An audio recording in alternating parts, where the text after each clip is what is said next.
Hello friends, welcome to Target for IQ. I am advocate Sneha Soni और हमारा इसमें CrPC में सेक्शंस चल रहे थे 154 टू 176 और हमने डिस्कस कर लिया था। ये सब हम डिस्कस कर चुके हैं। 154, 155 एंड 156 तक हमने डिस्कस कर लिया था। आज हमको शुरू करना है 157। अब 157 बात कर रहा है power for investigation on receiving information about commission of cognizable offence, यानी कि इंफॉर्मेशन हमारे पास आ गई है अंडर 154। कॉग्निजेबल ऑफेंस की इंफॉर्मेशन आई है, किस चीज की आई है? कॉग्निजेबल ऑफेंस की आई है। The officer in charge of a police station shall immediately send its report to the magistrate for the purpose of informing the magistrate about the investigation in such offence so that the magistrate can monitor the investigation and may pass any order under section 159 CRPC if required। अब क्या बोल रहा है कि information हमारे पास आ चुकी है officer in charge of a police station. जब उसके पास इंफॉर्मेशन आ चुकी है तो वो सबसे पहले क्या करेगा? वो सबसे पहले रिपोर्ट भेज रहा है किसको? मजिस्ट्रेट को, कि for the purpose of informing the magistrate की मजिस्ट्रेट को पता होना चाहिए कि इन्वेस्टिगेशन चल रही है इन सच ऑफेंस, सो दैट अगर उससे मजिस्ट्रेट क्या करेगा? मॉनिटर रखेगा किस पे? इन्वेस्टिगेशन पे। और अगर कोई उसे ऑर्डर पास करना है under section 159 of CrPC if required, अगर कोई ऑर्डर पास करना हुआ तो वो भी कर पाएगा। देन आगे क्या है कि he shall also proceed in person. He shall कौन? यहाँ पे बात हो रही है officer in charge of a police station. वो क्या करेगा? या तो वो खुद जाएगा, इन पर्सन जाएगा, या डिप्यूट कर देगा किसको? सबऑर्डिनेट ऑफिसर को, जो उसके साथ वाले हैं उनको वो डिप्यूट कर देगा to take measures for discovery and arrest of the offender. Police officer in charge के पास इंफॉर्मेशन आई है, उसने सबसे पहले मजिस्ट्रेट को इन्फॉर्म कर दिया है कि इस तरह की इन्वेस्टिगेशन हम कर रहे हैं। अगर 159 के अंदर आपको कोई ऑर्डर पास करना है तो आप ऑर्डर पास कर सकते हैं। सेकेंड, ये मजिस्ट्रेट की तरफ उसकी ड्यूटी हो गई। फिर ऑफिसर इंचार्ज क्या करेगा? या तो वो खुद इन पर्सन या किसी सबऑर्डिनेट ऑफिसर को वो बोल देगा कि आप जाके डिस्कवरी या अरेस्ट करिए ऑफेंडर का। Next, if the information has given against any person by name and is not of serious nature, मतलब जो इंफॉर्मेशन है वो किस तरह से दी गई है? किसी पर्सन के पर्टिकुलर नाम के साथ, और जो ऑफेंस है वो सीरियस नेचर का नहीं है। The officer in charge of a police station need not to proceed in person और depute subordinate officer to investigate on the spot.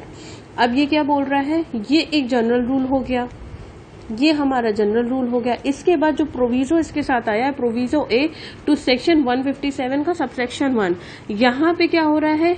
जो ऑफेंडर है, जिसके जो पर्सन है जिसके नाम से आपके पास इंफॉर्मेशन आई है और जो ऑफेंस भी हुआ है वो ज्यादा सीरियस नेचर का नहीं है, तो ऑफिसर इंचार्ज क्या करेगा? वो खुद नहीं जाएगा, ना ही वो सबऑर्डिनेट को बोलेगा कि आप जाओ। If it appears to him that there is no sufficient ground, अब क्या हो रहा है कि police officer in charge of a police station को क्या हुआ कि कोई सफिशिएंट ग्राउंड्स नहीं मिल रहे हैं फॉर एंटरिंग एन इन्वेस्टिगेशन करने के लिए कोई सफिशिएंट ग्राउंड नहीं है।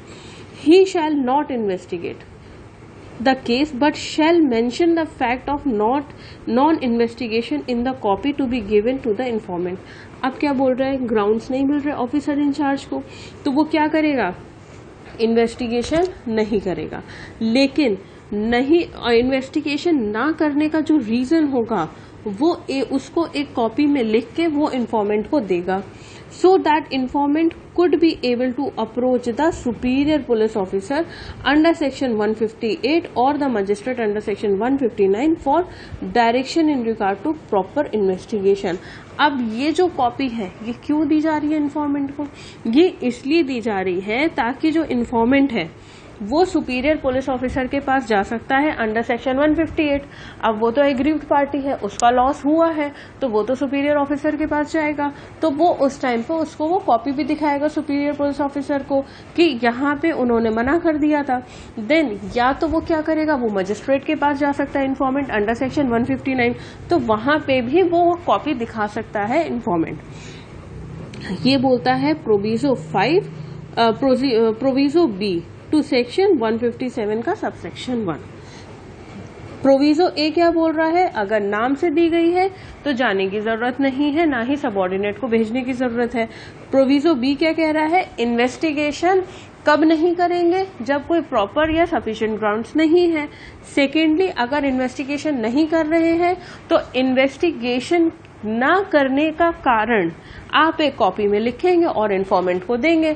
और वो क्या यूज होगा उस कॉपी का, वो ये यूज होगा कि अगर वो सुपीरियर ऑफ पुलिस ऑफिसर के पास जा रहा है तो वहां पे वो उसको देगा सुपीरियर पुलिस ऑफिसर को, या मजिस्ट्रेट के पास जा रहा है अंडर सेक्शन 159 तो वहां पे वो कॉपी उसको यूज आएगी ताकि प्रॉपर इन्वेस्टिगेशन हो सके।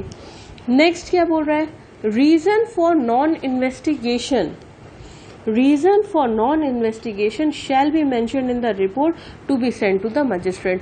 अब ऊपर जो कॉपी दी जा रही थी वो इन्फॉर्मेंट को दी जा रही थी, यहाँ पे क्या हो रहा है, जो रिपोर्ट बन रही है उसमें भी नॉन इन्वेस्टिगेशन का officer in charge of a police station magistrate को रिपोर्ट में लिख के देगा। रीजन जो होंगे नॉन इन्वेस्टिगेशन के वो भी वहां पे सबमिट करेगा।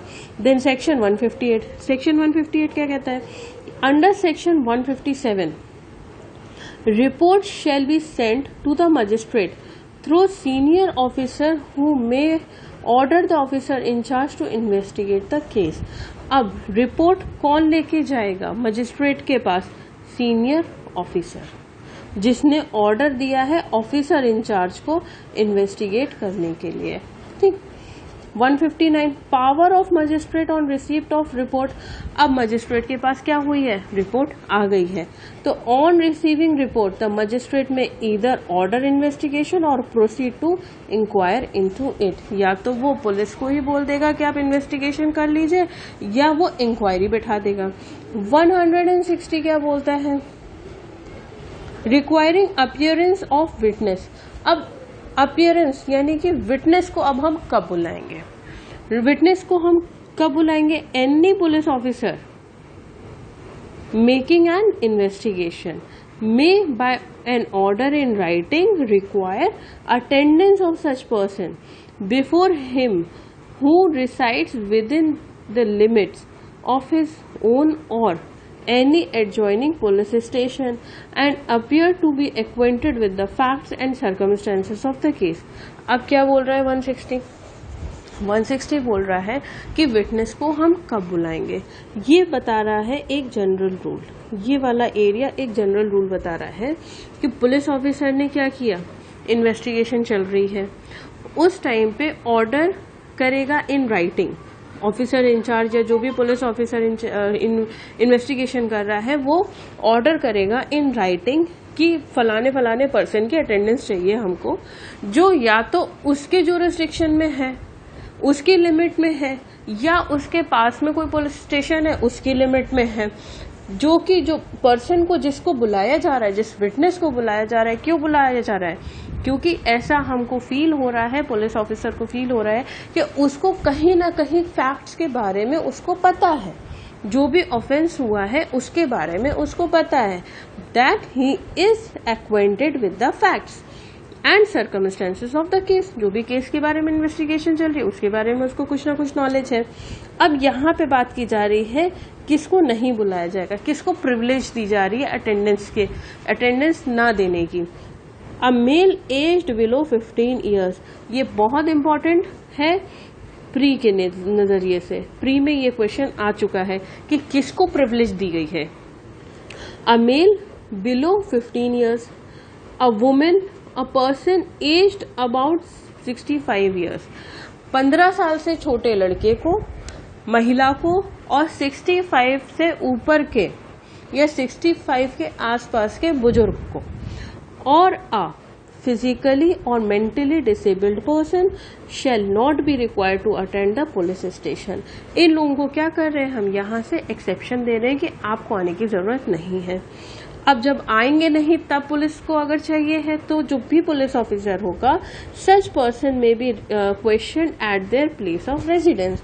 तो इनका कहाँ पे चलेगा, इनसे कुछ भी पूछताछ करेंगे तो इन्हीं के घर पे जाके हम करेंगे। Then reasonable expenses shall be given to the person appearing at the police station. अब अगर कोई भी विटनेस अगर पुलिस स्टेशन आ रहा है तो उसके लिए रीजनेबल एक्सपेंसेस दिए जाएंगे। देन आता है section 162, examination of witness bye police. Examination of witness by the police. अब इससे पहले क्या देखा 160 में कि अपियरेंस ऑफ विटनेस किस तरह से होगा फॉर एग्जामिनेशन, किसको प्रिविलेज मिली है, आएंगे तो एक्सपेंसेस दिए जाएंगे। द इन्वेस्टिगेटिंग ऑफिसर 161 बोल रहा है एग्जामिनेशन कैसे किया जाएगा। इन्वेस्टिगेटिंग ऑफिसर में orally examine any person acquainted with the facts and circumstances of the case। Investigating officer के पास पूरी पावर है कि वो किसी भी पर्सन को ओरली एग्जामिन कर सकते हैं जो कि एक्वेंटेड है किससे, फैक्ट से और सर्कमस्टांसेस से। Such person shall be bound to answer all the questions truly. वो पर्सन बाउंड है कि वो हर एक क्वेश्चन का जवाब दे। Such obligation shall not extend to the questions to the answer to which would have tendency to expose the witness to criminal charge or penalty or forfeiture। लेकिन वो किन क्वेश्चंस का आंसर नहीं देगा विटनेस जिसपे उनकी क्रिमिनल लायबिलिटी बनती है। जिस क्वेश्चन में विटनेस की क्रिमिनल लायबिलिटी बनती है उसमें वो आंसर देने के लिए ऑब्लिगेशन नहीं है, ये एक एक्सेप्शन है इसका। Then the police officer may reduce into writing any statement made to him during examination, and if he does, he shall make separate and true record of the statement of each person। अब क्या बोल रहे हैं कि जो भी police officer है orally examine किया, ओरली एग्जामिन करने के बाद पुलिस ऑफिसर में, यहाँ पे शैल का वर्ड यूज नहीं हुआ है। अगर पुलिस ऑफिसर को जरूरत महसूस होती है तो वो लिख सकते हैं जो भी स्टेटमेंट उनको मिली है ड्यूरिंग एग्जामिनेशन, और हर एक के स्टेटमेंट्स वो अलग अलग वो रिकॉर्ड करेंगे। देन आता है section 162, statement not to be signed and their use as evidence. No statement by any person during investigation shall be signed by him. यानी कि कोई भी पर्सन जो 160 में एग्जामिन हुआ है वो साइन नहीं करेगा, वो स्टेटमेंट पे साइन नहीं करेगा। पुलिस ऑफिसर स्टेटमेंट लिख सकता है लेकिन वो साइन नहीं करेगा। Then such statement shall not be used as evidence. अब वो क्या कर सकते हैं, उसको हम जो भी स्टेटमेंट 161 में दिए गए हैं वो एविडेंस की तरह यूज नहीं होंगे। किस तरह से यूज होंगे, कोरोबोरेशन के लिए। सेकेंडली एक्सेप्ट कब यूज होंगे, 145, 157 and 27 and 32 of Indian evidence act. Dying declaration की बात कर ली गई है।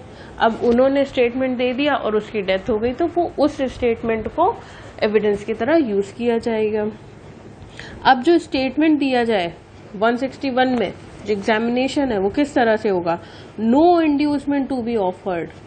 जो भी पर्सन स्टेटमेंट दे रहा है, एग्जामिन हो रहा है, उसके ऊपर कोई भी इंड्यूसमेंट, कोई भी प्रेशर नहीं होगा।